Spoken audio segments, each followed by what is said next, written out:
Russia is again demonstrating to the West that its rosy assessments of the conflict, and dismissal of Moscow's capabilities, are growing untethered to the reality on the ground inside Ukraine.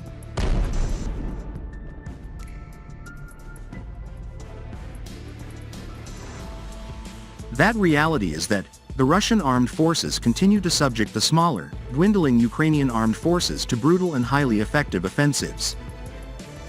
Take, for instance, Russia's recent Iskander missile strike on what was supposedly a Ukrainian pre-launch site for unmanned aerial vehicles, UAVs. The attack occurred in the Sumy region of Ukraine.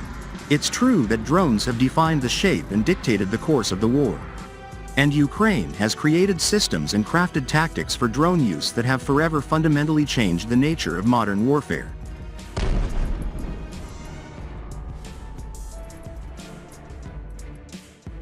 But so has Russia, and because Russia is larger and more self-sufficient than Ukraine, with a military that can clearly grind out a war of attrition with Ukraine and eventually win, the fixation on Ukraine's drone capabilities in Western media sources, while ignoring Russia's development of countermeasures, is misleading. Because, as the Ukrainian position deteriorates in the conflict, even their vaunted drones are vulnerable to destruction by Russia's forces, as seen as Sumy. Reports suggest that Russian reconnaissance units detected a convoy of Ukrainian drone operators on their way to what turned out to be a UAV staging ground in the Sumy region. Once identified by Russian intelligence, the Russian military assigned an Iskander missile to target the Ukrainian drone site before the operators could deploy their lethal drones. And the Russian attack appears to have been a resounding success. The Russians claim to have destroyed 14 Cobra-type kamikaze UAVs, 4 transportation vehicles, and at least 25 Ukrainian UAV operators in one blow.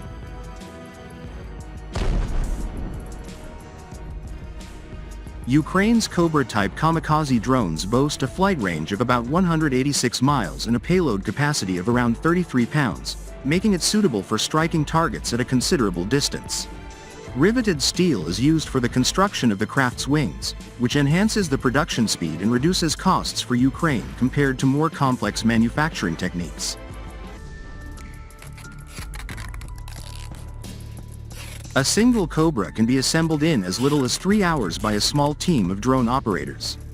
This has immense implications on the battlefield, as roughly 10 Ukrainian drone operators can assemble these drones in short order and conduct devastating attacks on their Russian foes.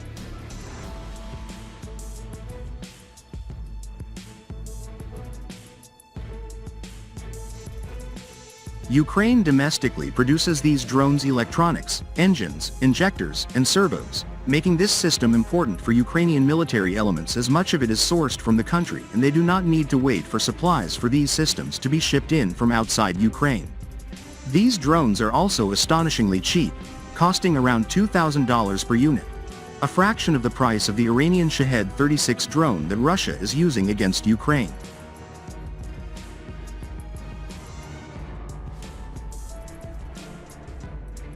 Meanwhile, Russia's Iskander missile comes in 2 variants: the Iskander M, used exclusively by Russian forces, and the Iskander E, sold as an export on the global arms market.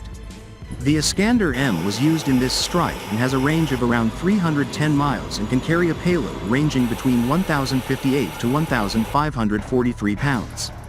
These missiles are exceedingly accurate, as evidenced by the recent Sumy strike.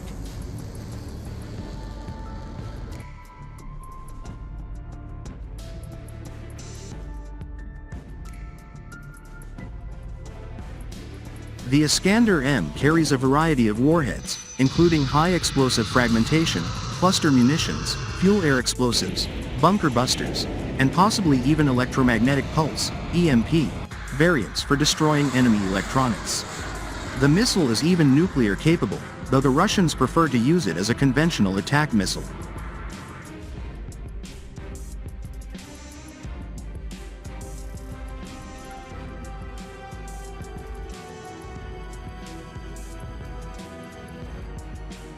An Iskander M combines an inertial navigation system, INS, with radar-based terminal homing, which explains its high accuracy rating.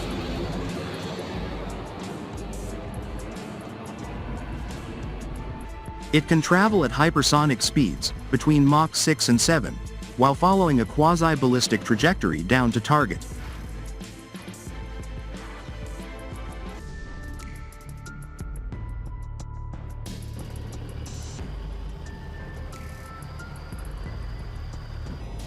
The war has decisively shifted to Russia's advantage, especially as military aid from the United States is being shut off in preparations for what President Donald Trump hopes will be a negotiated settlement with Russia ending the conflict.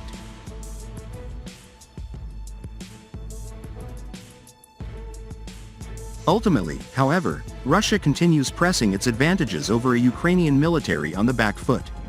The Sumy strikes show that Moscow's forces are more invigorated than they have been in months, and even the once mighty Ukrainian drone forces are vulnerable to Russian strikes.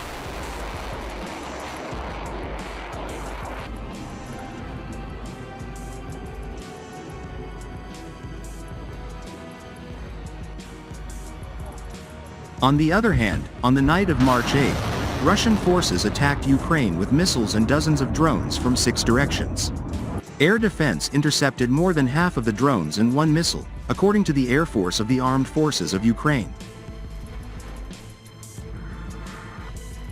On the night of March 8, the enemy launched an attack with 2 Iskander Mkn-23 ballistic missiles and 1 Iskander K cruise missile from Russia's Rostov region, as well as 145 Shahed attack drones and various types of decoy UAVs, the statement said. The drones were launched from multiple directions, including Milarovo, Kursk, Shatalovo, Bryansk, Primorsko-Akhtarsk, and Chauda. The air raid was countered by aviation, air defense missile units, electronic warfare units, and mobile fire teams of the Air Force and Ukraine's defense forces.